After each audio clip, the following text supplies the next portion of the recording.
आप नंबर को अपने इसी टॉपिक से बढ़ा सकते हैं। मुख्य टॉपिक यही था कि आप लोगों को क्या तैयार करना है।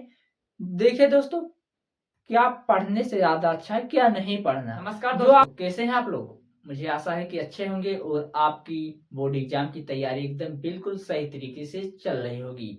तो दोस्तों, मैं आज आप सभी के लिए यहाँ पर उपस्थित हुआ हूँ कि हिंदी का हम लोगों का कुछ दिन बाद बोर्ड एग्जाम है, यानी हिंदी का पेपर है। तो अगर आप लोगों ने अभी तक हिंदी की तैयारी बिल्कुल नहीं की है तो आप ही के लिए यह वीडियो है।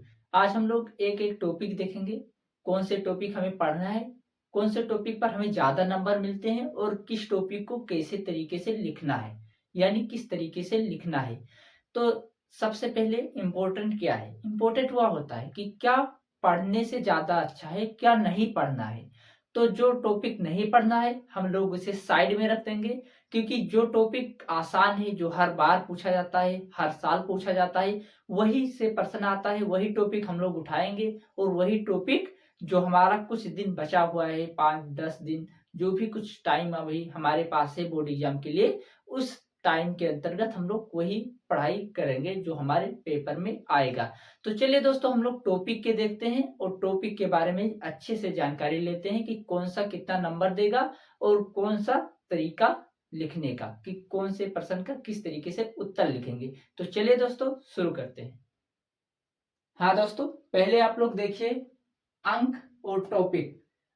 टॉपिक देखिए, उसके बाद अंक देखेंगे कि किन टॉपिक को पढ़ने पर कितना अंक प्राप्त होता है।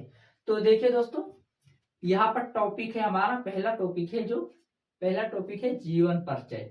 जीवन परिचय आप सभी को पता होगा, बोर्ड एग्जाम में हिंदी के पेपर में मोस्ट इंपोर्टेंट जो भी टॉपिक होता है वो टॉपिक होता है जीवन परिचय, क्योंकि हमारे लेखक का और कवि का जीवन परिचय आता है। अगर आपको नहीं पता है तो मैं बताऊं कि हिंदी के पेपर में आपका लेखक और कवि होते हैं।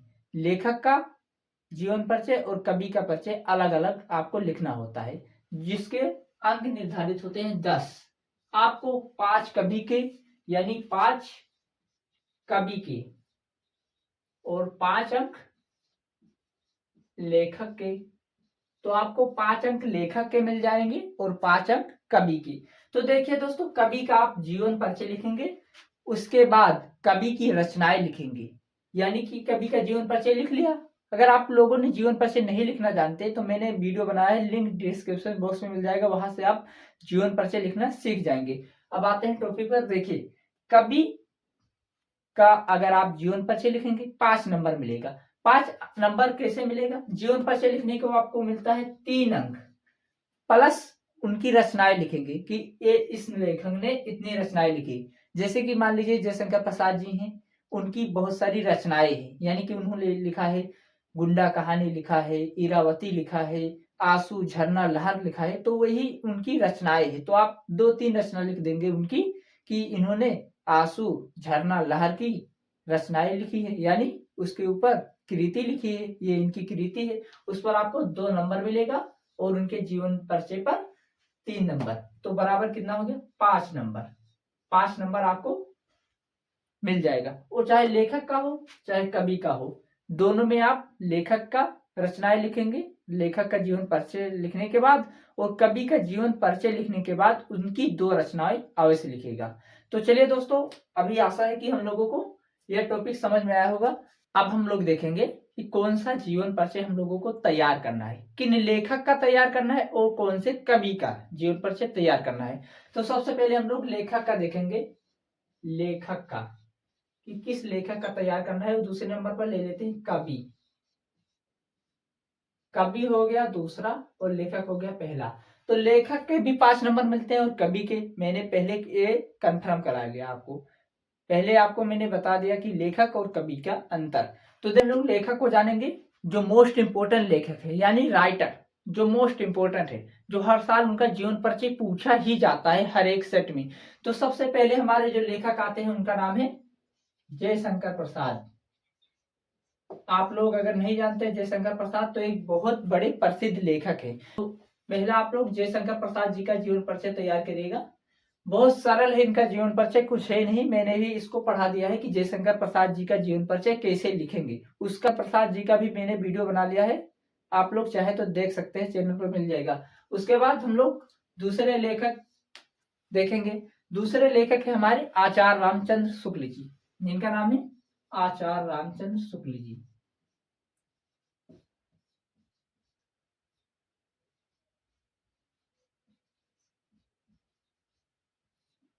हमारे लेखक हो गए जयशंकर प्रसाद और आचार्य रामचंद्र शुक्ल जी, यानी दो लेखक बहुत इंपॉर्टेंट है, बहुत इंपॉर्टेंट।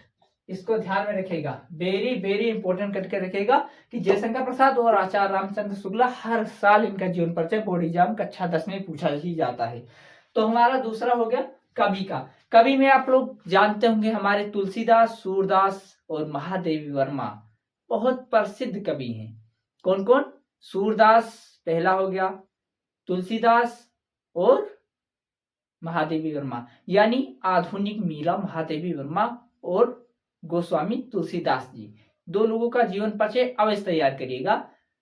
कवि में आप लोग, मैं लिख के बता दूं, महादेवी वर्मा जी, इनको आधुनिक मीरा के नाम से जाना जाता है। और उसके बाद गोस्वामी तुलसीदास, गोस्वामी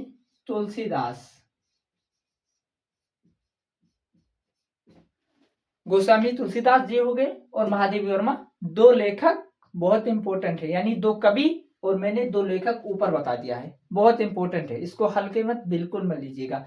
हाँ दोस्तों, जो मैंने यहाँ पर लिखा था अभी, जयशंकर प्रसाद, आचार्य रामचंद्र शुक्ल दो लेखक और कवि हो गए तुलसीदास और महादेवी वर्मा जी, इन दोनों का नाम आप कॉपी में लिख लीजिएगा, उनके नाम मत भूलिएगा। तो चलिए हम लोग देखते हैं दूसरा टॉपिक, जो निबंध आता है। निबंध हमारा आता है 7 नंबर, जो हमें देता है 7 नंबर बिल्कुल। तो हर साल निबंध आता है, तो कौन से टॉपिक पर हर साल पूछा जाता है। निबंध क्या होता है दोस्तों? एक टॉपिक आपको दिया रहता है, 3 टॉपिक उसमें मिल जाएंगे और लिखा रहेगा इसके बारे में निबंध लिखिए। निबंध लिखने के लिए आपको पता होगा कि क्या करना होता है, उसी के बारे में आपको डिटेल्स में लिखना होता है किसी के ऊपर। जैसा कि मान लीजिए प्रदूषण पर आ गया, प्रदूषण पर हर साल पूछा जाता है, तो आप लोग प्रदूषण का निबंध जरूर तैयार करिएगा।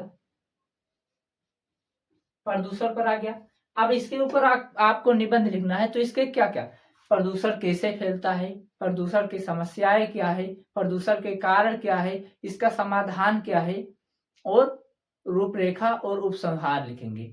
तो प्रदूषण कितने प्रकार के होते हैं, मतलब इसी के बारे में आपको विस्तार पूर्वक लिखना रहता है, तभी आपको 7 नंबर मिलता है। इसमें आप टॉपिक से ही लिखिएगा, चाहे तो मैं वीडियो बना दूं, आप कमेंट करिएगा। अगर आपको निबंध लिखना नहीं आता तो बताइएगा, मैं बना दूंगा वीडियो कि किस तरीके से लिखना रहता है। तो निबंध लिखने के लिए आपको मिल जाते हैं 7 नंबर। तो पहला निबंध आपको हो गया प्रदूषण, और फिर दूसरा नंबर आ गया जो जनसंख्या वृद्धि।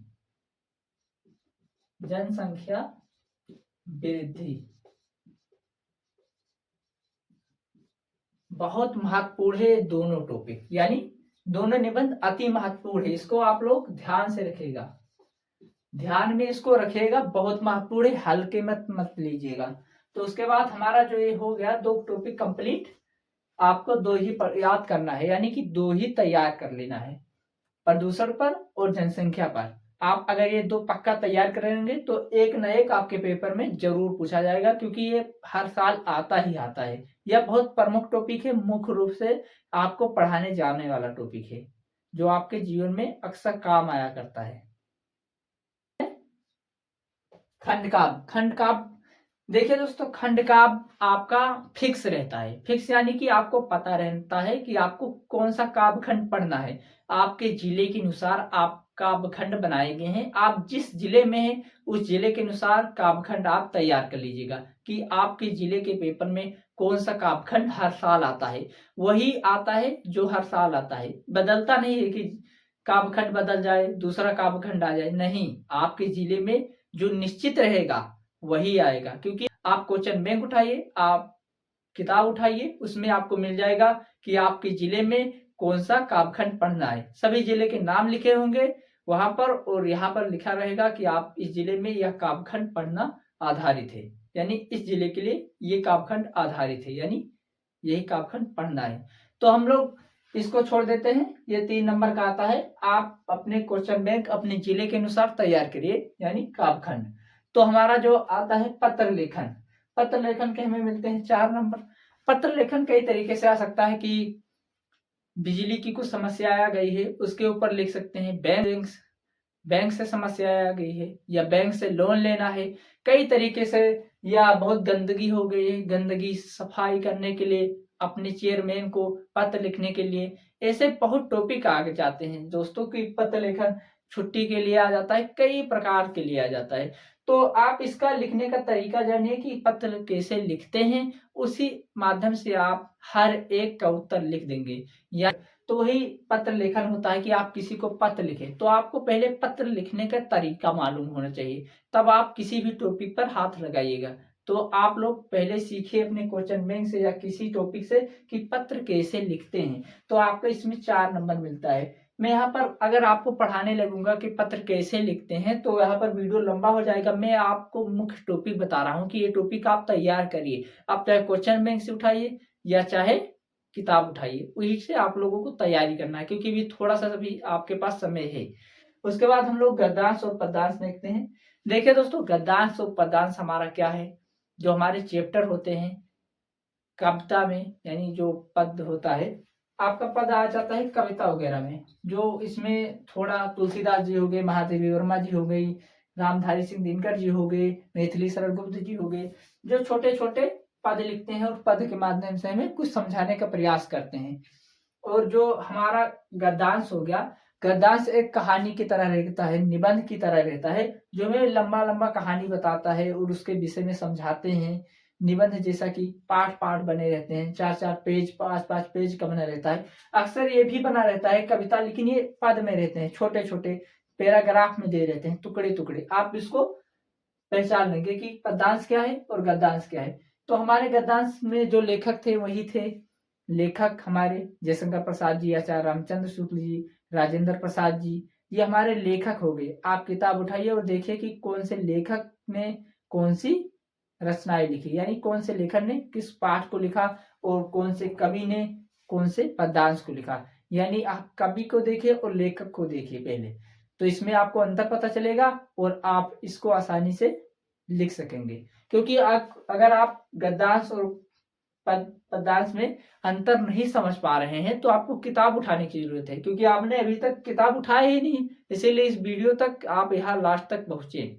तो दोस्तों, समझाने का यही अर्थ था कि आपके यहाँ पर मुख्य टॉपिक अगर आप लोग तैयार कर ले जाएंगे तो आपको कितना नंबर मिलेगा, 10 और 7 17, 17 3 20, 20 और 4 24 हो गया, और 24 6 30, 36 नंबर यहाँ पर आपका बन गया।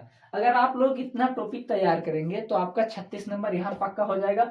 और 20 नंबर बहुविकल्पी यानी OMR सीट पर देने होते हैं आपको। तो यहाँ पर 20 नंबर और 36 नंबर हो गया 56 नंबर का।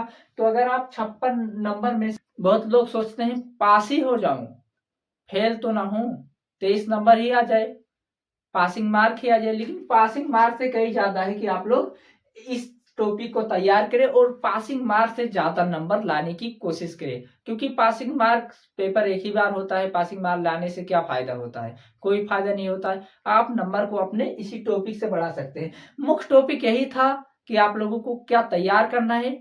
देखिए दोस्तों, क्या पढ़ने से ज्यादा अच्छा है क्या नहीं पढ़ना। जो आपको नहीं पढ़ना था, जो मुझे लगा कि ये चीज इंपॉर्टेंट नहीं है आपके लिए, वो टॉपिक को मैंने अलग हटा दिया। और जो मुझे लगा कि ये टॉपिक आता है हर साल, इम्पोर्टेंट है, वही टॉपिक आपके लिए वीडियो बनाकर मैं भेजा हूँ।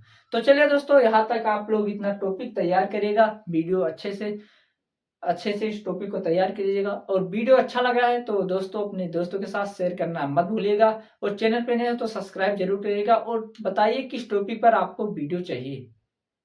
मैं उस टॉपिक पे वीडियो बनाने के लिए तैयार हूँ। आप अच्छे से इन टॉपिक को तैयार करिए और एंजॉय करिए। बोर्ड एग्जाम कोई ज्यादा भारी भरकम चीज नहीं है, यानी बोर्ड एग्जाम एक छोटा सा एग्जाम है, यही समझकर आप पेपर दीजिएगा, अच्छे नंबर आएंगे। घबराने से कोई काम नहीं चलेगा। मजबूती बनाइए, हिम्मत लाइए और आगे बढ़िए।